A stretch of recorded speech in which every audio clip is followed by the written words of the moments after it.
여호와의 종 모세가 죽은 후에 여호와께서 모세의 수종자 눈의 아들 여호수아에게 말씀하여 이르시되 내 종 모세가 죽었으니 이제 너는 이 모든 백성과 더불어 일어나 이 요단을 건너 내가 그들 곧 이스라엘 자손에게 주는 그 땅으로 가라.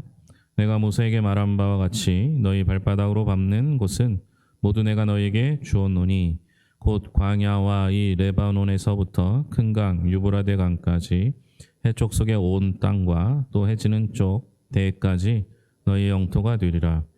내 평생에 너를 능히 대적할 자가 없으리니 내가 모세와 함께 있었던 것 같이 너와 함께 있을 것임이니라. 내가 너를 떠나지 아니하며 버리지 아니하리니 강하고 담대하라. 너는 내가 그들의 조상에게 맹세하여 그들에게 주리라 한 땅을 이 백성에게 차지하게 하리라.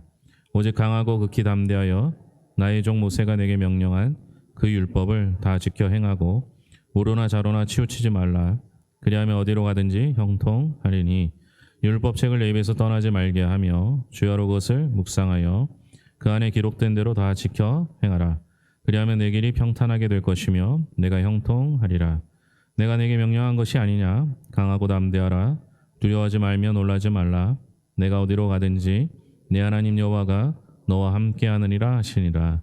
이에 여호수아가 그 백성의 관리들에게 명령하여 이르되 진중에 두루 다니며 명령하여 이르기를 양식을 준비하라. 사흘 안에 너희가 이 요단을 건너 너희 하나님 여호와께서 너희에게 주사 차지하게 하시는 땅을 차지하기 위하여 들어갈 것임이니라 하라. 여호수아가 또 르우벤 지파와 갓 지파와 므낫세 반 지파에게 말하여 이르되 여호와의 종 모세가 너희에게 명령하여 이르기를 너희 하나님 여호와께서 너희에게 안식을 주시며 이 땅을 너희에게 주시리라 하였나니 너희는 그 말을 기억하라. 너희의 처자와 가축은 모세가 너희에게 준 요단 이쪽 땅에 머무르려니와 너희 모든 용사들은 무장하고 너희 형제보다 앞서 건너가서 그들을 돕되 여호와께서 너희를 안식하게 하신 것 같이 너희의 형제도 안식하며 그들도 너희 하나님 여호와께서 주시는 그 땅을 차지하기까지 하라. 그리고 너희는 너희 소유지 곧 여호와의 종 모세가 너희에게 준 요단 이쪽 해돋는 곳으로 돌아와서 그것을 차지할 지니라. 그들이 여호수아에게 대답하여 이르되 당신이 우리에게 명령하신 것은 우리가 다 행할 것이요 당신이 우리를 보내시는 곳에는 우리가 가리이다. 우리는 범사의 모세에게 순종한 것 같이 당신에게 순종하려니와 오직 당신의 하나님 여호와께서 모세와 함께 계시던 것 같이 당신과 함께 계시기를 원하나이다. 누구든지 당신의 명령을 거역하며 당신의 말씀을 순종하지 아니하는 자는 죽임을 당하리니 오직 강하고 담대하소서. 아멘.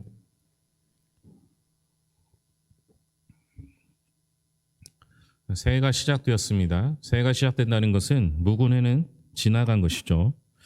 오늘 했던 찬양 중에 구주와 함께 나는 죽고 구주와 함께 사는 것, 그렇게 해야 합니다.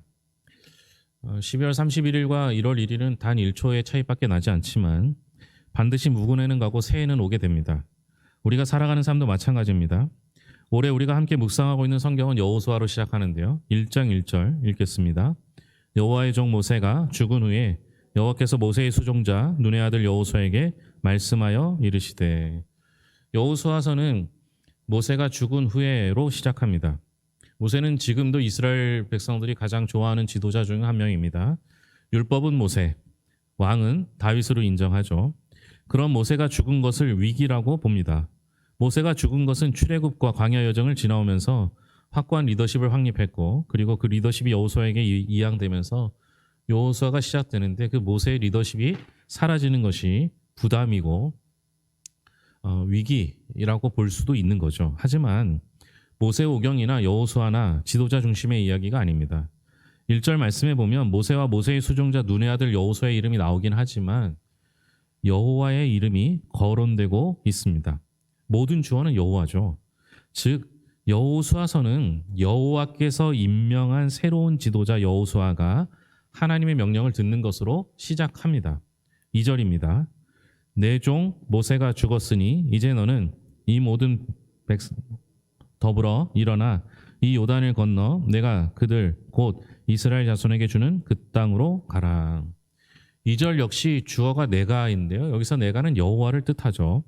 이스라엘의 주어는 항상 여호와였습니다. 모세도 아니고 여호수아도 아니고 다윗도 아닙니다. 이스라엘에게 주원은 항상 하나님이었습니다.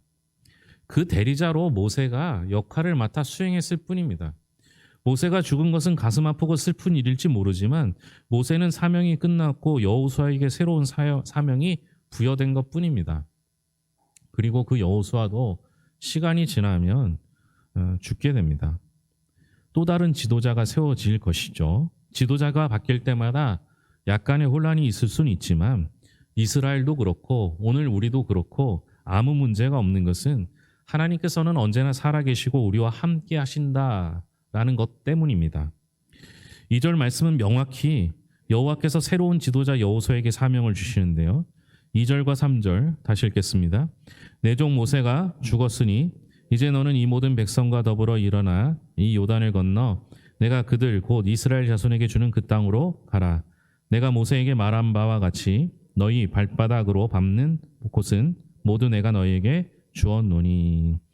2절과 3절의 사명을 주시면서 목적지를 이스라엘에게 자손에게 주는 내가 너희에게 주었노라 라는 말로 대신합니다. 모세는 가나안을 앞두고 죽습니다. 모세의 사명은 출애굽과 가나안 앞까지 인도하는 일이었습니다. 그리고 그 가나안 땅에 들어가서 가나안 땅을 차지하는 일은 여호수아가 할 일이죠. 그런데 현실적으로는 이스라엘 백성들이 아직 가나안 땅에 발을 들이지 않았습니다. 그런데 오늘 말씀에 보면 내가 너희에게 주었노니 이미 준 것으로 말씀하고 있습니다. 문법적으로 완료형을 쓰거든요. 그러니까 이건 이미 주었다. 그러니까 가서 밟기만 하면 된다. 이렇게 말씀하시는 겁니다. 그래서 가나안 땅에 들어가는 것은 하나님과의 언약의 관계로 보아야 합니다. 하나님께서는 언약과 동시에 주시는 분이시기 때문에 그렇습니다. 약속하면 동시에 주십니다. 우리는 밟기만 하면, 가기만 하면, 하기만 하면 바로 얻을 수 있습니다. 우리도 약속을 하죠. 예를 들어 보면 제가 자주 하는 예인데요. 여러분, 자녀들과 이번에 이번 시험에 100점을 맞으면 게임기를 사준다고 약속했다고 합시다. 그러면 부모님은 언제 게임기를 사겠습니까? 모르긴 몰라도 절대로 약속과 동시에 게임기를 사다 놓는 사람은 없습니다. 그런 사람 아직 한 번도 본 적이 없어요. 그러면 아이가 시험을 보고 와서 자기가 가채점을 했더니 100점 맞은 것 같아. 집에 가서 엄마한테 얘기하면 그러면 게임기를 그때 사십니까? 그럴 리도 없어요. 대부분 어때요? 성적표에 100점이 찍히는 순간 그때 가서 살 궁리를 합니다. 심지어 어떤 부모는 100점을 맞은 걸 확인했음에도 불구하고 이런저런 핑계로 안 사줄 수도 있습니다. 하지만 우리 하나님은요, 약속과 동시에 이미 준비해 주십니다. 그래서 여러분, 여호수아서는 가나안 정복 전쟁 이야기가 아닙니다. 하나님께서 예비해 두신 가나안 땅에 들어가서 사는 방법을 배우는 이야기입니다. 여호수아에게 맡겨진 사명은 이스라엘 백성들을 가나안 땅으로 인도하는 것이에요. 전쟁을 치르는 장수의 역할이 아니라는 거예요. 만약 정복 전쟁 이야기였다면 여호수아는 사명을 받을 때 하나님께 물어야 합니다. 하나님, 어떤 전쟁 전략으로 싸워야 합니까? 하나님께서도 여호수아에게 이런 방법으로 싸워야 한다라고 말씀해 주셔야 합니다. 심지어 여호수아가 하나님께 요청하는 것도 없어요. 더 많은 군인을, 더 많은 무기를 요청하지도 않습니다. 가나안 정복은요, 단순히 땅을 얻고 이스라엘 백성들의 정착지를 얻는 나라 하나 늘리는 문제가 아닙니다. 애굽과 출애굽, 다시 광야의 과정을 통해 완벽한 하나님의 나라, 하나님의 백성을 이루는 것이 목적입니다. 그러니까요, 가나안 앞에서 해야 할 가장 중요한 것은 하나님 말씀에 순종하는 것입니다. 하나님 말씀 앞에서 순종할 때 하나님이 그들과 함께 할 수 있기 때문입니다. 9절입니다. 같이 읽겠습니다.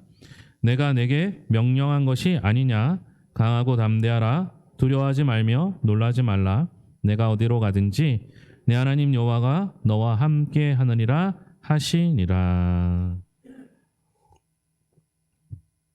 가나안 정복 전쟁은 하나님 말씀에 순종하는 것이라고 말씀드렸어요. 그래서 5절부터 9절까지는 계속 하나님께서 너와 함께 하시겠다라는 약속을 주십니다. 단순한 정복 전쟁이 아니라 마치 홍해 앞에서 모세에게 하셨던 것처럼 오늘날 너에게 행하시는 하나님의 능력을 보라. 나는 너희의 하나님, 너희는 나의 백성이 그것을 모두에게 알게 하실 것이다 라는 것을 보여주십니다. 오늘 말씀은 세 가지 단락으로 구분돼요. 1절부터 9절까지는 하나님께서 여호수아에게 사명을 허락하시는 장면이고요. 그 다음 두 번째는 여호수아가 하나님의 말씀을 듣고 백성들에게 명령하는 장면입니다. 세 번째는 백성이 여호수아에게 대답하는 이 세 장면으로 이루어져 있습니다. 첫 번째 장면에서는 하나님께서 말씀하시고 여호수아는 듣기만 합니다. 저는 이게 굉장히 중요하다고 생각합니다. 여호수아는요, 모세의 수종자로 오랜 기간 일했습니다. 그래서 모세가 어떤 상황에 있었는지 보고 배우고 경험한 것들이 꽤 많이 있습니다. 자신의 경험에 비추어 봐 하나님께 묻고 따지고 원망과 불평할 수도 있었습니다. 그런데 여호수아는 하나님께서 말씀하실 때 한마디도 하지 않아요. 그저 듣기만 합니다. 우리도 하나님의 말씀을 들어야 합니다. 모든 건 듣는 것에서 시작합니다. 여러분의 경험이 뭐가 중요합니까? 하나님은 새 일을 행하시는 분이신데 하나님이 하시는 명령을 듣고 그 말씀 그대로 순종하는 것이 필요한데 우리는 때론 내가 너무 많은 말을 해서 너무 분주해서 하나님의 음성을 듣지 못할 때가 있지는 않습니까? 하나님의 음성을 들어야 합니다. 그리고 그 들은 것을 잘 전달하는 게 우리의 역할입니다. 두 번째 장면에서는 여호수아가 하나님께서 주신 명령을 수행하면서 과거 모세가 이스라엘의 두 지파 반에게 했던 약속을 기억하게 합니다. 요단 동편이 좋아 보이니까 그곳에 거주하게 해달라고 했던 두 지파 반, 그리고 모세가 그들에게 허락하면서 가나안 전쟁에서 앞설 것을 언약했습니다. 그것을 기억하게 하죠. 여러분, 우리는 하나님의 말씀을 듣는 자는 기억하는 자입니다. 기억하는 자는 그 언약을 함께 나누게 됩니다. 그리고 여호수아는 이스라엘 백성들을 향하여 구체적인 지시를 하고 있었습니다. 세 번째 장면에서 이스라엘 백성은 여호수아의 말을 모세의 말과 같이 따를 것을 약속합니다. 여호수아를 하나님이 인정하신 지도자로 받아들이는 것을 볼 수 있습니다. 재미있는 건 이 세 장면의 첫 부분에 여호와께서 여호수아를 향하여 강하고 담대하라 말씀하셨습니다. 그리고 여호수아가 스스로에게 강하고 담대하라 말하지는 않으니까요. 세 번째 장면에서 다시 이스라엘 백성들이 여호수아를 향하여 강하고 담대하소서라고 말합니다. 여호수아를 향하여 말할 수 있는 모든 사람들이 똑같이 강하고 담대하라 명하고 있습니다. 도대체 여호수아는 무엇이 두려울까요? 무엇이 걱정되고 무엇이 염려되기에 하나님도 백성들도 여호수아를 향하여 강하고 담대하라 말할까요? 여러분, 우리는 여기서 유추해 볼 수 있는 것들이 지도자가 되니까 두려울까? 가나안 전쟁에서 앞장서는 것이 부담될까라는 생각을 할 수 있습니다. 그러나 오늘 말씀 그 어디에도 그것을 유추해 볼 수 있는 근거가 없어요. 왜 두려워하지 말고 담대하라, 강하고 담대하라 말씀하셨을까라는 겁니다. 오늘 말씀에서는 하나님께서 여호수아에게 했던 얘기가 딱 하나밖에 없어요. 명령을 지켜 행하라. 율법을 지켜 좌로나 우로나 치우치지 말라 말씀하셨습니다. 그러니까 하나님께서 말씀하신 건 뭐예요? 내 말대로 행하라. 하나님의 말씀대로 순종하라라는 것이 하나님께서 여호수아에게 하신 전부였습니다. 그렇다면 하나님께서 여호수아를 향하여 오늘 너는 이제부터 너는 하나님의 말씀을 지켜 행하라. 그리고 강하고 담대하라. 이렇게 말씀하신 거예요. 여러분, 우리가 살아가는 동안에요. 하나님 말씀대로 사는 거 쉬운 일이 아닙니다. 심지어 오늘 말씀대로라면 강하고 담대해야만 그 말씀대로 살 수 있습니다. 신년 첫 주일 예배입니다. 올해를 시작하면서 여러 가지 결단했을 것입니다. 여러 가지 이루고자 하는 것들이 있었을 것이고 신앙적으로도 뭐 성경 읽기, 예배에 집중, 기도 시간 등의 결심도 했을 것입니다. 그런데 여러분, 올 한 해 우리가 반드시 결단해야 할 것이 있다면 하나님 말씀대로 살겠습니다입니다. 놀라운 것은 하나님 말씀대로 그냥 살면 될 것 같은데 오늘 주신 말씀에 따르면 말씀대로 사는 것이 녹록지 않습니다. 생각해 보면 말씀대로 살려고 애쓰다가도 주변의 반대, 조롱, 비난 등이 있을 수 있습니다. 우선순위에서 말씀대로 사는 것을 방해하는 요소도 있습니다.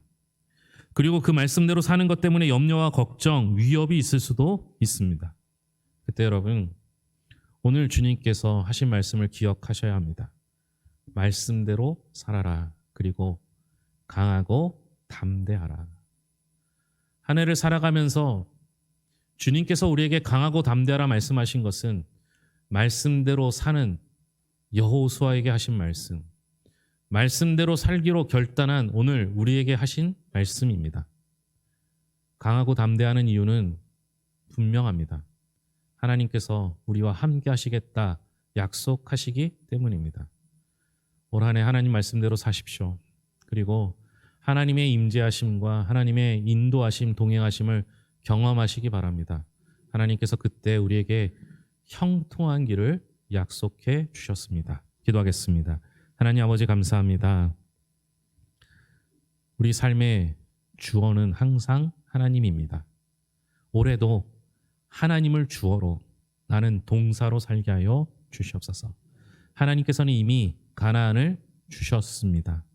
하나님께서는 이미 우리에게 하나님의 나라를 주셨습니다. 이제 우리가 하나님 나라에 들어가게 하시고 하나님 나라의 백성답게 살게 하여 주시옵소서.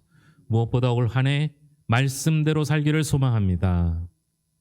말씀대로 살고 싶지만 경제적인 이유로, 건강의 문제로, 주변 사람들의 눈치 때문에, 가족의 반대로 인해서 말씀대로 살고 싶지만 여러 가지 위협이, 여러 가지 염려, 근심 때문에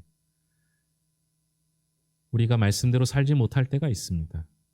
그러나 강하고 담대하여 말씀을 이루는 성도가 되게 하여 주시옵소서. 하나님 말씀대로 그 길을 걸을 때 주님이 우리와 동행하여 주시고 모든 길 위에서 형통케 하실 줄로 믿습니다. 오늘 결단하여 2025년 주님의 뜻대로 사는 모든 성도들이 되게 하여 주시옵소서. 그 길 갈 수 있게끔 힘과 능력과 지혜를 더하여 주실 것을 믿으며 모든 것을 예수님의 이름으로 기도합니다. 아멘.